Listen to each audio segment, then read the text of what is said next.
These belong to me now," Amanda declared, her manicured fingers trailing over my mother's antique jewelry box. She turned to me with a smirk that made my blood boil. "After all, I'll be the new Mrs. Harrison soon." I stood in my family home's living room, watching this 26-year-old woman brazenly claim my inheritance while my husband of 15 years, James, just stood there nodding like a puppet. My name is Olivia Harrison, and at 42, I never expected to find myself in this absurd situation. "The jewelry stays with me," I said calmly, though my heart was racing. The antique collection wasn't just gold and gems. It was 3 generations of my family's history, pieces my grandmother and mother had carefully preserved and passed down. Amanda laughed, tossing her perfectly styled blonde hair. "James already promised them to me. Didn't you, darling?" She batted her eyelashes at my husband, who couldn't even meet my gaze. "Liv," James finally spoke, his voice carrying that condescending tone he'd developed since meeting his new secretary 6 months ago. "You need to be reasonable. Amanda and I are starting a new life together. These pieces should go to the woman who'll carry on the Harrison name." I felt a strange calm wash over me. Perhaps it was the months of preparation for this moment, or maybe it was knowing what waited in the attic above us. "You're right," I said, watching their expressions shift from smug to confused. "Why don't we check the attic first? There's an old box up there you both should see." James frowned. "What box?" "I've been through everything in this house." "Not everything," I thought. "Follow me," I said, already heading toward the stairs. I could hear Amanda's heels clicking behind me, no doubt expecting to find more treasures to claim. The attic was exactly as I'd left it last week, dusty and dim, except for the antique trunk I positioned prominently in the center. It was my grandmother's, a beautiful cedar piece with brass fittings that had always been kept locked. Until now. "Open it," I gestured to James. He hesitated, then knelt before the trunk, lifting a lid with a creak that seemed to echo through the space. Inside, laid out carefully on top of yellowed silk paper, was a stack of documents that made Amanda's smirk falter for the first time since she'd walked into my house. "What are these?" James asked, picking up the first envelope. "That would be the original deed to this house," I said, watching his face carefully. "The one showing it was left to me, not you, by my grandmother. The Harrison name has nothing to do with it." Amanda snatched another document from the trunk. This is from 1952. "My grandmother's marriage certificate," I confirmed, along with the prenuptial agreement that specifically stated all family heirlooms, including jewelry, would pass directly to female descendants only. My mother inherited everything legally, and so did I. James was shuffling through papers now, his hands shaking slightly. "These are all registered with the county. Why didn't I know about this?" "Because you never bothered to ask," I replied. "You were too busy building your perfect life with Amanda to notice I've been meeting with the family lawyer for months." Another document caught Amanda's eye, a recent one. "What's this about an LLC?" "Oh, that." I smiled. "That shows how I transferred ownership of all my inherited assets into a protected trust 3 months ago. Everything from this house to the jewelry you're so eager to claim is legally secured. Neither of you can touch any of it." The color drained from James's face. "You can't do this. We're still married." "Actually," I reached into the trunk and pulled out one final envelope. "We won't be for much longer. These divorce papers are already filed. You'll be served officially tomorrow." Amanda's voice rose to a shriek. "You planned this. You trapped us." "No," I said, my voice steady. "I protected what was mine, just like my grandmother and mother taught me to do." I watched as they frantically dug through the trunk, finding more evidence of my family's careful planning across 3 generations. Each document, each legal agreement had been preserved perfectly, creating an unbreakable chain of inheritance that James and his girlfriend couldn't challenge. "My lawyer will fight this," James threatened, but his voice lacked conviction. "Your lawyer can try," I agreed. "But considering these documents have been verified by 3 different legal firms and the county registrar, I wouldn't waste the money. Money you don't have much of anymore, since I froze our joint accounts this morning." Amanda's face contorted with rage. "You vindictive bye." "No," I said, my voice steady. "I protected what was mine, just like my grandmother and mother taught me to do." I watched as they frantically dug through the trunk, finding more evidence of my family's careful planning across 3 generations. Each document, each legal agreement had been preserved perfectly, creating an unbreakable chain of inheritance that James and his girlfriend couldn't challenge. "My lawyer will fight this," James threatened, but his voice lacked conviction. "Your lawyer can try," I agreed. "But considering these documents have been verified by 3 different legal firms and the county registrar, I wouldn't waste the money. Money you don't have much of anymore, since I froze our joint accounts this morning." Amanda's face contorted with rage. "You vindictive bye." "I choose your next words carefully," I cut her off. "Unless you want the HR department at Harrison and Associates to receive the evidence of your relationship with James while you were still his secretary. That non-fraternization policy is quite strict, isn't it?" The attic fell silent except for the sound of Amanda's heavy breathing. James looked like he aged 10 years in the past 10 minutes, the reality of his situation finally sinking in. "Now," I said, closing the trunk with a decisive click, "I think it's time for both of you to leave. My house, my rules." As they stumbled down the attic stairs, I heard Amanda hiss at James, "You said this would be easy. You said she was just a trophy wife who wouldn't fight back." I smiled, thinking of my grandmother's words written in her diary, which I found in this very trunk months ago. "A woman's strength isn't in making noise, but in being prepared when others try to silence her." Looking around the attic, I felt a deep connection to the women who'd come before me. They'd known someday another woman in our family might need protection, might need to fight for what was rightfully hers. They prepared everything, preserved every document, created every legal safeguard possible. The jewelry box downstairs wasn't just a collection of precious stones and metals. It was a symbol of their foresight, their strength, and now, my victory. James and Amanda could plot and scheme all they wanted, but they'd never understand the power of a legacy protected by generations of careful planning. I heard the front door slam, followed by the sound of James's car starting up. Phase 1 was complete. Now it was time to show them exactly what else that antique box in the attic held. Secrets that would make today's revelations look like child's play. The next morning, I sat in my study surrounded by the contents of another hidden compartment I discovered in the antique trunk. My grandmother had been more clever than anyone realized. There was a false bottom containing documents that even I hadn't known about until last night. My phone buzzed incessantly with messages from James and his family. His mother, Eleanor, was particularly vocal. "How dare you embarrass our family like this? James told me everything about your vindictive behavior. We'll see you in court." I smiled, spreading out the yellowed papers before me. If Eleanor only knew what I discovered about her own family's past, she might think twice about threats. A knock at the door interrupted my thoughts. It was Marcus, my family's longtime accountant, who'd worked with both my mother and grandmother. "I came as soon as I got your message," he said, settling into the chair across from me. "Are these the documents you mentioned?" I handed him the first set of papers. His eyes widened as he read. This changes everything," he muttered, reaching for his reading glasses. "Does James know about this?" "Not yet," I replied, "but he will soon."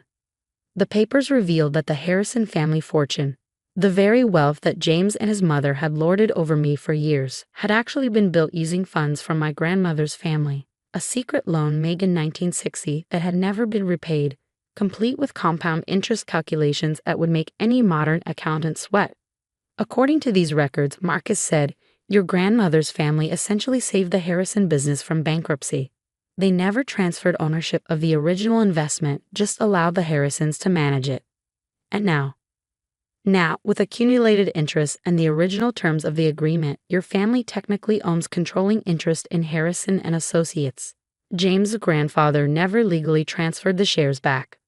I leaned back in my chair, letting the implications sink in. No wonder my grandmother had kept these documents hidden. She'd been protecting both families from a truth that could destroy everything. Just then, my phone buzzed again. This time it was Amanda. "James is devastated. His father's threatening to cut him off because of your lies. You've ruined everything." Poor Amanda, still thinking this was about her. She had no idea she was just a pawn in a much larger game. I turned back to Marcus. "How long will it take to verify these documents?" "I've already started the process," he replied. "But Olivia, are you sure you want to do this? This could destroy the Harrison family completely." I thought about James standing in our living room, watching silently as his girlfriend tried to claim my family's treasures. I thought about Eleanor's years of subtle digs about my modest background, never knowing her own family's success was built on my grandmother's generosity. They need to understand what they're about to lose, I said firmly. Set up the meeting. The next day, I walked into the Harrison and Associates boardroom, where James, Eleanor, and Amanda sat with their lawyer. Their expressions ranged from contemptuous to concerned. "This is a waste of time," Eleanor announced. "Whatever games you're playing, Olivia." I placed the documents on the table, sliding them toward their lawyer. "These might interest you." The room fell silent as their lawyer read, his face growing increasingly pale. Eleanor snatched the papers from him, her hands trembling as she scanned the contents. "This is impossible," she whispered. "Father would have told us." "Would he?" I asked quietly. Would he have admitted that his success was built on someone else's money? That he never truly owned what he claimed was his? James was reading over his mother's shoulder, his face ashen. These signatures are real." "Of course they are," I said. "My grandmother kept perfect records. She never intended to use them. She wanted both families to succeed. But you and Amanda forced my hand when you tried to take what wasn't yours." Amanda, who had been uncharacteristically quiet, finally spoke up. "I don't understand. What does this mean?" "It means," their lawyer interjected, "that Mrs. Harrison's family has legal claim to approximately 60% of Harrison and Associates. The original investment was never properly settled." Eleanor's face had turned an interesting shade of red. "You planned this. You've been planning this for years." I shook my head. "No, Eleanor. I discovered these documents yesterday in the same trunk that protected my inheritance from your son's schemes. My grandmother left us both gifts, me, the truth, and your family, decades of freedom to pretend this company was solely yours." James stood up abruptly. "What do you want? Money? The house? Name your price." "I want you to understand what it feels like to have someone try to take what's yours." I replied calmly. "To feel powerless while others decide your fate. How does it feel, James?" The silence that followed was deafening. Eleanor was quietly crying. James looked like he might be sick, and Amanda was slowly inching her chair away from them both, her dreams of becoming the next Mrs. Harrison visibly crumbling. "You have 24 hours to decide," I said, standing up. "Either we negotiate terms that protect both families' interests, or I'll proceed with a full legal claim. Your choice."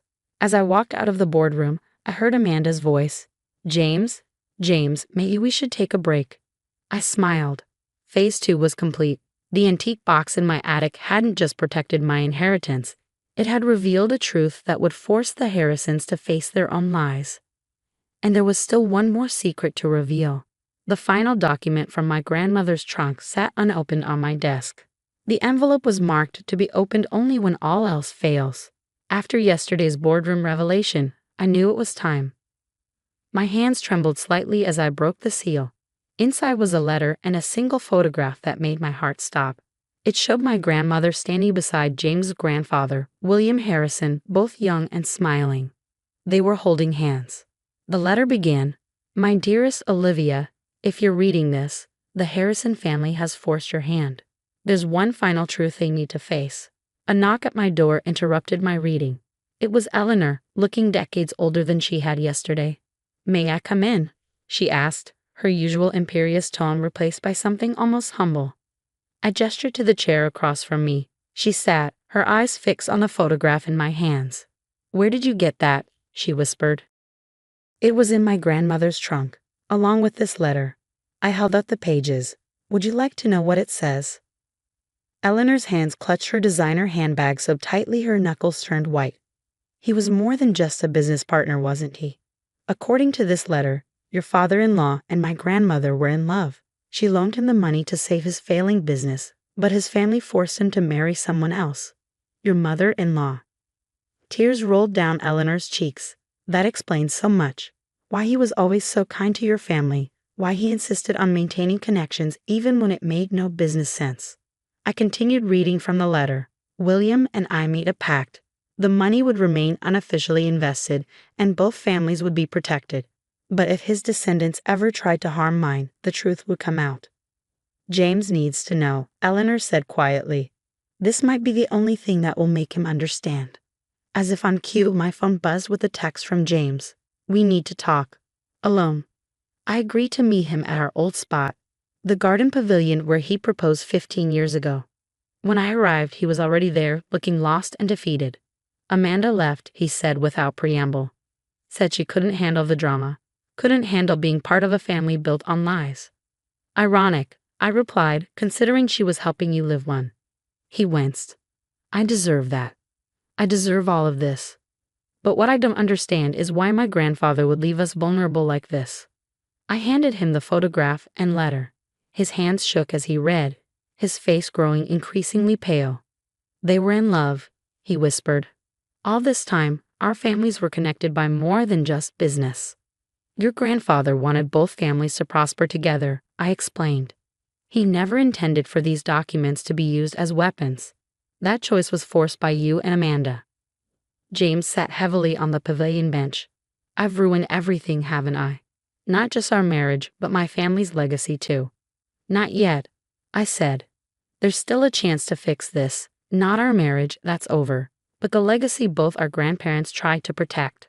How? We restructure the company, equal partnership between both families, just as they originally intended. We honor their vision instead of fighting over control. James looked up, hope flickering in his eyes.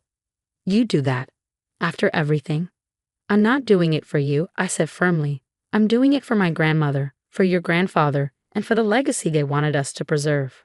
Over the next few weeks, the restructuring was finalized. The Harrison family learned to share control. Amanda disappeared to chase some other wealthy prospect, and Eleanor became an unexpected ally, helping to implement changes that made the company stronger than ever. The antique box in my attic had held more than just legal documents. It had contained a love story, a business empire's true origins, and the key to healing decades of hidden wounds. My grandmother had known someday these truths would need to come out, and she prepared everything perfectly. One evening, as I sat in my study reviewing the final partnership agreements, Eleanor knocked on my door again. I found this in William's old desk, she said, holding out another photograph. It showed my grandmother and William Harrison in their later years, still standing close, still sharing a secret smile. They never stopped loving each other, Eleanor said softly, but they chose to protect their families instead of choosing themselves. We owe it to them to do better. I nodded, understanding finally why my grandmother had protected these secrets for so long. Sometimes the truth isn't meant to destroy. It's meant to rebuild, to restore what was lost, to remind us of the love and sacrifice that built our foundations. The jewelry box still sits in my living room, untouched by Amanda's greedy hands. But now it represents more than just my inheritance. It's a symbol of two families brought back together by the very secrets that could have torn them apart forever. Sometimes the greatest revenge isn't in destroying your enemies, but in forcing them to face the truth they've been running from all along.